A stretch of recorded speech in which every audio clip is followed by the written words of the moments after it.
First up will be Tom Bragg. Hi, Tom. Hi, guys. How's everyone doing? Coach, how are we doing today? Doing well, Tom. How are you?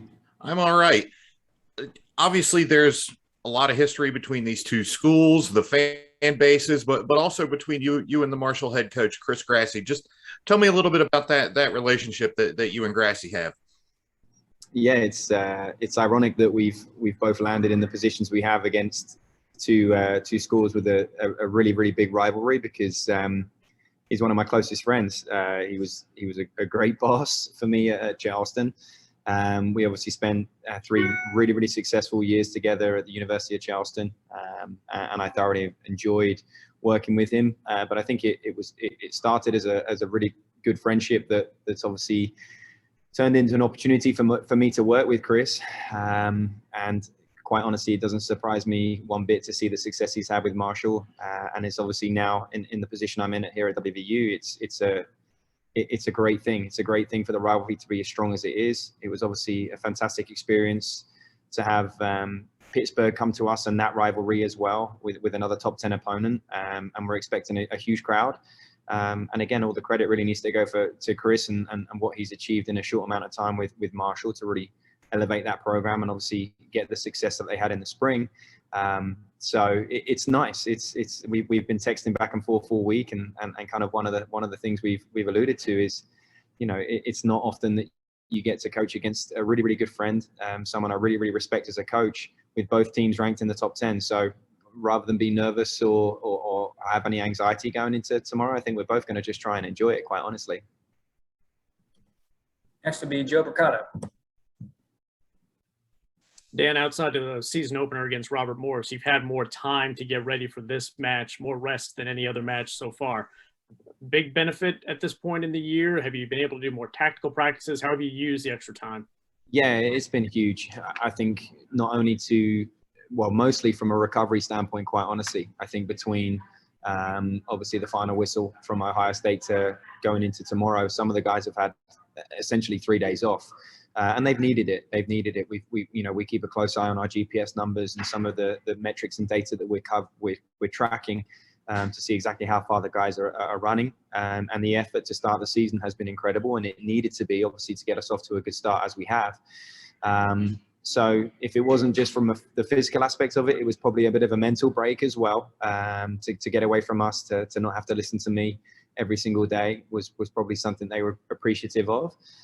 So that part's been important. But then, as you said, it gave us a little bit more time to feel as though we were prepared for tomorrow night. And then a couple of tactical sessions, which are quite hard to come by, quite honestly, where, often it's a recovery session and then it's a pre-match session going into the game. And somewhere in between, there's a day off. And that's really all we get when we play every 3 days, every 4 days. So to have a couple of additional practices this week and refine some of the things that we wanted to going into the game, hopefully, will be very important for us going into tomorrow night.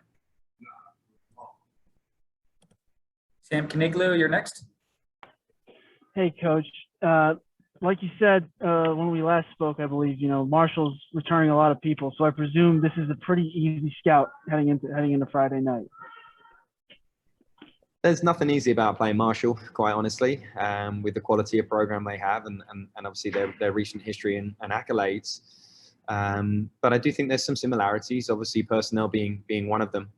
But I think a lot of their intent, the formation, and quite honestly, knowing Chris as well as I do in terms of his philosophy and the identity of his teams, it definitely gives me greater insight. But that works both ways, right? So, it's a very similar 11 or personnel to what played Marshall the last time.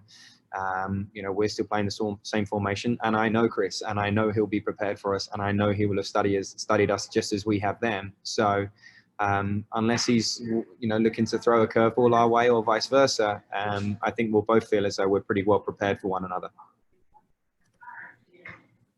Go to Nick Farrell. Coach, good to see you. I guess I'm wondering how the match last year impacted the trajectory of your team. Like, when you look back at it, do you feel that it was necessary that you guys won that game?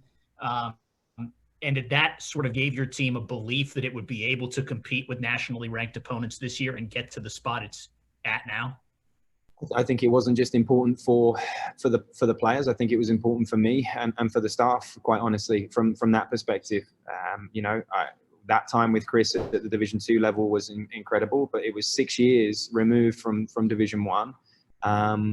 It was somewhat of a guessing game for me going into the spring of exactly where the program was comparative to the national stage and comparative to the rest of Division 1. It was hard for me to really project or have a good understanding of just how good we were going to be in the spring.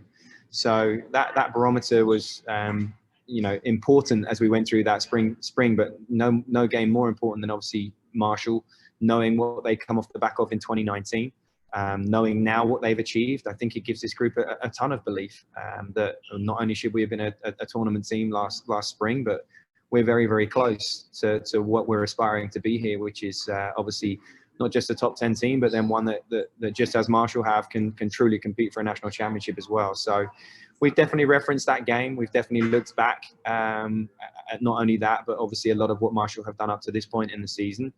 And again, there's no other team in the country with a bigger target on their back than the defending national champions. So they've had to deal with that a little bit this season too.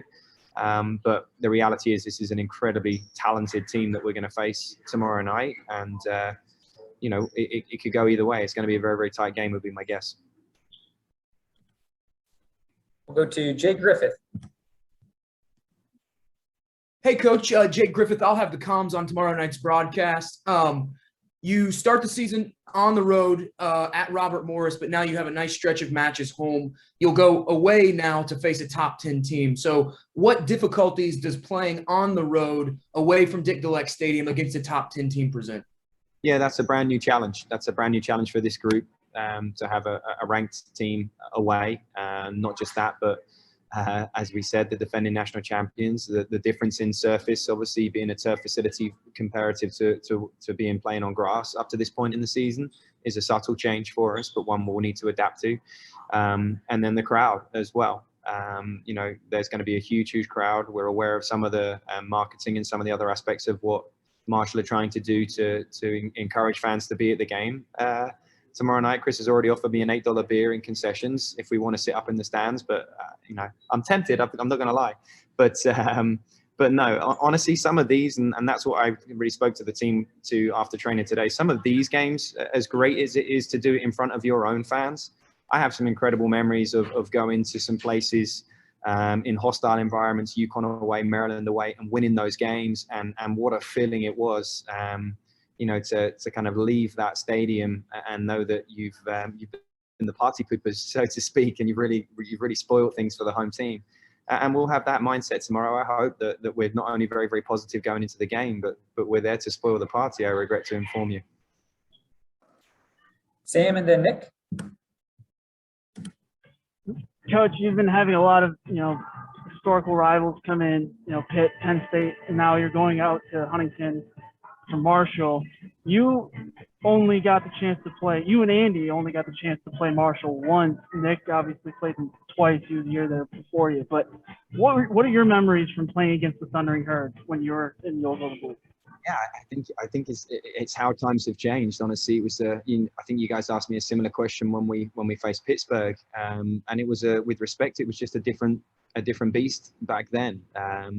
Marshall have established themselves as a national powerhouse, as a top 10 team in the country, and with all respect, they weren't that when we played them, nor were Pittsburgh during my time with the program. So you kind of saw it as an opportunity to get one over on your on your neighbors and on your rivals.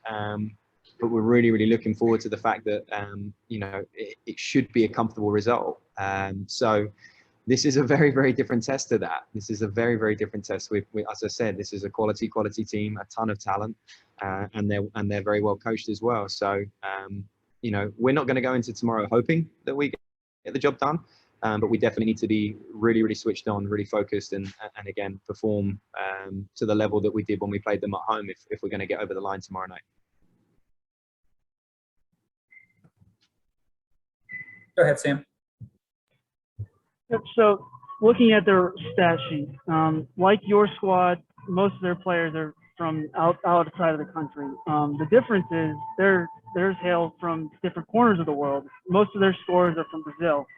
Diaz, Fernandez. I can go. The list goes on. I guess this might sound like a stupid question. Do they play like Brazilian players? You know, stereotypically, are they very skillful? And is that going to be a little bit different of a test for you guys? Yes, they do. They are. They fit the stereotype of Brazilian players in that regard. That they're quality on the ball, very comfortable on the dribble, like to dictate tempo, so understand when to slow the game down and then maybe when to speed it up. They're clever with drawing fouls, those subtle elements of their game, and then the improvisation, the unknown element of an unpredictability of what they can do, can make them very, very dangerous as well. The good news is we've faced them before, many of them before, and we're obviously able to combat that and had a plan in place in order to do so.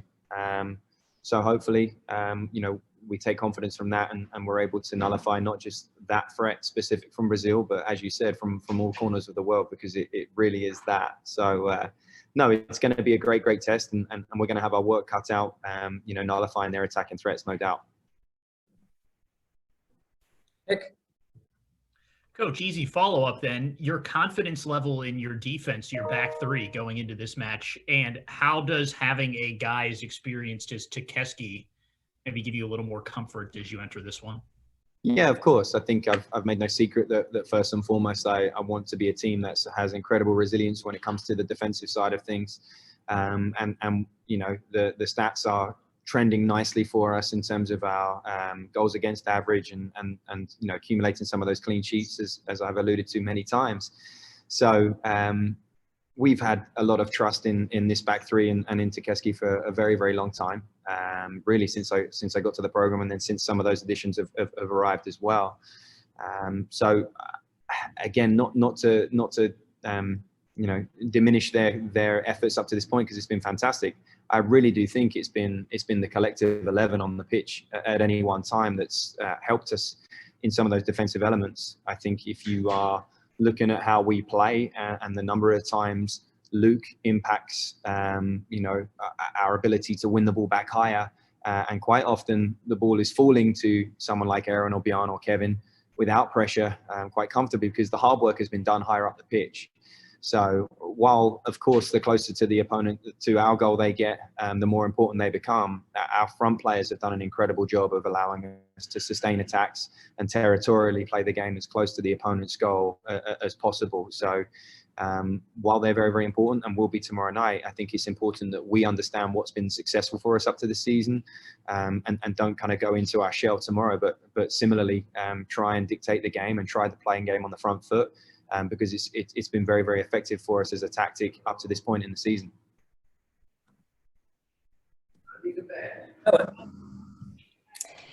Hey, so the last time that WVU was ranked this high, you were on this team.